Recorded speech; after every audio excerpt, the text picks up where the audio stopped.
So what else we've got to talk about this week, So, Daniel? because Halloween is upon us today when the podcast comes out, we thought we'd talk about Halloween in general and go around the table and describe our perfect Halloween viewing or entertainment.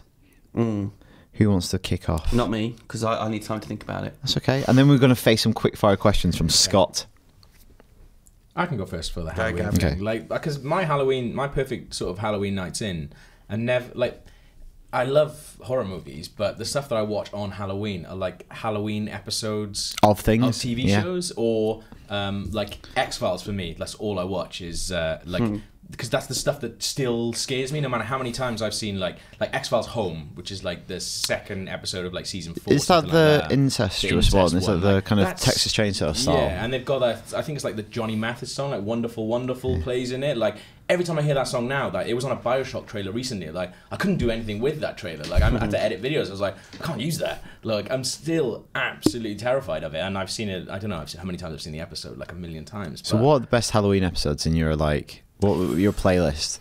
Well, Home definitely. I really like, even though it's a bit rubbish, I really like the Dawson's Creek Scream episodes. I've never seen this. I remember that being good. Yeah. Like, It's the same writer, isn't it? good. Kevin Williams? Kevin Williamson, Yeah. I really, really like that. I mean, Simpsons Halloween stuff. Like, I saw the Simpsons Halloween Shining before I saw The Shining, so that like terrified me as a kid. Like we were having a conversation the other day, like about how they're just not funny anymore. They're not even odd. they're not even embracing. Like I always have a massive issue with Halloween because it's been kind of hijacked to be fancy dress day. Yeah, and people can get lost with that because I feel like it needs to have some kind of connection to the occult or Definitely, scary yeah, movies. yeah. Otherwise, what are we doing? You have fancy dress any time of the year. You don't really need an excuse. You know, it's about the thinning of the membrane between the real world and the other world, the dead, kind of seep through. And I think you need to embrace the supernatural. Yeah. So I've written down Frasier on my page. I don't know how to transition from pagan mythology to Frasier. Frasier's had some really good Halloween episodes where he's had like fancy dress parties in his flat. There's a really good Halloween episode where he keeps playing pranks on each other as well, which is really good. But Treehouse of Horror, I used to love them as a kid. That was kind of I love the episode where they reenact Edgar Allan Poe's The Raven. Oh yeah, that's really, really good. So good. But I've watched the recent Treehouse of Horror, so I always try and seek them out every year. And they're just like it's almost that thing where it's been hijacked to just be dress up. So one episode it was like Bart and Lisa in Hogwarts, and it's just like a 7-minute parody of Harry Potter. It's like a Mad magazine. Yeah. Whereas at the best, they were kind of redoing The Shining with The Simpsons. The Simpsons adapted The Shining. The Bad Dream House one, which is like kind of like the Amityville Horror. Yeah. Like, that is horrible. Is that the Bad Dream House? Which one's that? With like the walls are bleeding and stuff like that. Right, to a new house. Like, which is the one with Pierce Brosnan where he's like Hal as well? There's also one like that where he kind of takes control of the house. I don't know. That's a good one. I also like the one where Groundskeeper Willie is basically Freddy Krueger. Yeah, that's a really Nightmare good one on. as well. Yeah. But like some of those, like generally, like they used to have like a little warning on them. Like Marge would come out and be like, "Look, this is a really, really scary." It's just like the so... Have you ever seen the original Frankenstein, the Universal Pictures Frankenstein with by James Whale? That's how the episode begins. It starts with this guy coming out on stage saying, "Brace yourself for what you're about to see." Yeah. And I used to love when they ape things like Night Gallery as well, with Bart going around like Rod Serling. Yeah, that's really, really good. Yeah. But yeah, I think like mostly X-Files stuff that I watch, basically, because there's just so many just horrible ones. Like Tooms and Squeeze, still terrify me now. What did he eat? Livers? Yeah. He ate livers, then went into hibernation for 40 years. I remember watching that really late because he used to repeat them really late on BBC One, like at midnight on a Friday. I remember watching that the first time when he squeezes out of that vent. It's terrifying. My parents bought me a book, and I went on holiday to the south of France, and they bought me all these X-Files books, and I read Tooms before I had watched it, so just sort of in this... You're always doing things out of step. Like, you don't go to the original. You're always on one remove. I know, I'm bad. But it was only the rubbish little adaptation books, and I read it, and then I had to like go camping for like 3 weeks in the middle of like these forests and stuff like that. It was horrible. Like I don't think I slept the entire time I was there because I was just so afraid, but I still loved it, I think. What about you, Chris? Well, that's something I think I'd do is embrace the nightmares. I'd try and eat some food definitely that I can't my system can't digest that well, because that's like uncooked chicken. But you know, lots and lots of cheese very, very late at night, and just see what happens. So basically, on the perfect Halloween night in, you have a cheese board. Is that what we're saying here? Right, cheese. Middle class are you? That's the thing. I can't really do that anymore. Like, I live on a boat, so outside, that's scary. I find that scary. Man, outside the boat is just pitch black. So it's just fields and fields and fields, and you can't see anything. So one side you've got water and it's pitch black. The other side you've got fields and it's pitch black. Like, when I get home, I'm not going back outside. Like, there's been times when I needed to go outside and being like, ask my girlfriend, like, do you mind walking to the shed with me, please? Like, because it's so scary. And we've just had like a little security light thing put in. And last night I was there on my own, and it went off at like 3 in the morning. Obviously, it's like a cat or fox or something like that. But I mean, I couldn't open the window to have a look, because I just thought, if I see someone standing there, like, I'll actually kill myself, because I don't want to deal with whatever's outside the boat. I don't think. So I'm scared for you. Yeah. I'm scared for you. I don't know what's going on. I got scared when you told me about how you have to like dispose of your waste. Oh yeah, that's the fun bit. The toilet. That's a scary situation. I know you don't like toilet humour, do you? No. I don't like toilet humour. Even though a lot of your stories do revolve around toilets. It's not my fault. But that's why I can't eat cheese and stuff anyway. But well. Okay, well, it's good to know. Because of the chemical toilet. Gav cheese. I'm a big fan of 80s horror films, so I'm always trying to fill in the blanks, and I've recently got Netflix, so there's a few on there I haven't seen, so I might watch Chud. I haven't seen. I need to catch up on Chud. There's one on there, Full Moon High. I mean, I've seen all the good ones now, so it's just working my way through the bad ones. The real rubbish. But there's something to be said for bad 80s horror. Yeah, like, it's always enjoyable. Yeah. I mean, Chud's, I guess, got a proper cast rather than some What of is these Chud? other ones. I don't know what Chud is.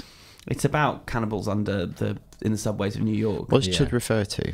Well, it's got a couple of meanings in the movie. I know it's a spoiler. Okay, to say what it's just because I think in Stephen King's It, I think they killed it by something called like the Legend of the Ritual of Chud. Oh, really? Bet that's unconnected. I generally first heard about Chud from The Simpsons. There's like when they go to New York, he says like after all the stuff that happens to him in New York, and he goes down to the thing, he goes, and then the Chuds came at me. Yeah, and I never understood what that was. It's the kind of a cult's built up around it. Yeah. But if I want to take it seriously, I guess my favourite movies are always my favourite horror films are kind of the sad, kind of tragic ghost stories. So I'd watch some of them.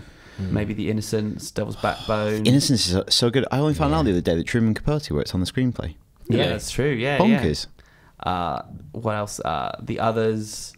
The Orphanage. The Haunting. Yeah. The Haunting. I love The Haunting. I like horror that makes me sad. Yeah. The Orphanage. Did you say The Orphanage just then? Yeah. What's sad horror? I watched something really recently that's kind of like that. Have you seen Shrew's Nest? I know I've heard about that. Yeah, because you'll like that. What's that called? It's like Shrew's Nest, like a Spanish film. Yeah. And that's one that makes you sad because it's a really, really sort of heartbreaking story about these two sisters. But it goes mad, and at some point it's actually like quite funny and it goes a bit farcical, but sad. Yeah. Generally sad. Or Don't Look Now, which is in that wheelhouse, and that's that. my favourite horror film. Yeah. But yeah, I've still only ever watched that one once. Spanish are good at that, aren't they? Spanish and the Mexicans are good at that like vein of horror. But I might dress up as well. There's a couple of costume parties on Saturday. All right. You dress it up? Well, we'll get on to costumes in a minute. Oh, okay. But I was just going to say... I didn't know that was... Well, Scott's got a lot in store for you, Chris. Bloody hell. So have a think. I was going to say, I don't know, have you seen speaking of it, and it's the Ritual of Chud, apparently. Chud, not Chuds. Not Chuds. Good that you remembered it, though, even though you remembered it. I do really like it, and I actually thought of it. I do actually used to really like watching it. I was kind of obsessed with the TV adaptation of it as a kid. Horrible, yeah. I just thought it was the most disturbing thing, but I couldn't stop watching it, and I taped it off TV. I used to watch it all the time. I remember the advert for that freaked me out. It's just the opening shot, so it's a kid in his back garden. It's so good. It's so twisted. And he's looking at the day's drawing to an end, and it's getting stormy, and the wind's picking up, and it's blowing the white sheets that are hanging up to dry. Yeah. And one of the sheets flutters up, and he's just stood there. You know, this whole thing about keeping the monster back, not showing him. He's just there, and he goes, "Hi." Yeah. And the next thing you see is like the tricycle tipped over, and the wheel just spinning, and then Fur-Elise plays.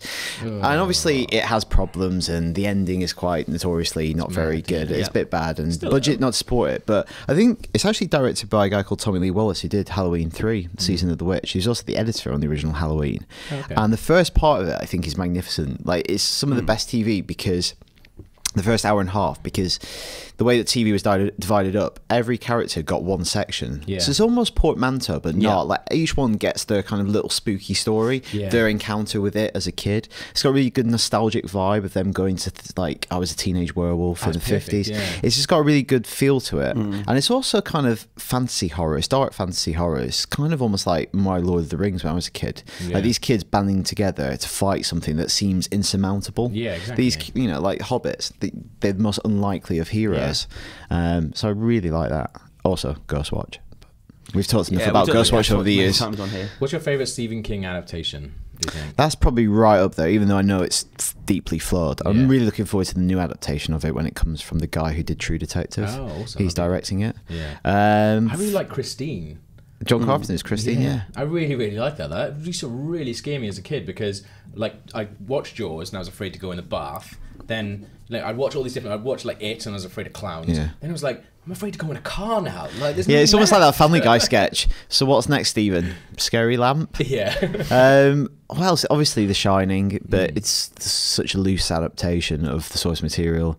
Carrie's great, like considering what the original stuff was. Yeah. It's pretty, like the recent remake. Yeah, she's great. She's super. Like, yeah. What about you, Chris? Anyone? Yeah, I can't see much further than The Shining. Yeah. Yeah, definitely not the Tommy Knockers. No, not the Tommy Knockers.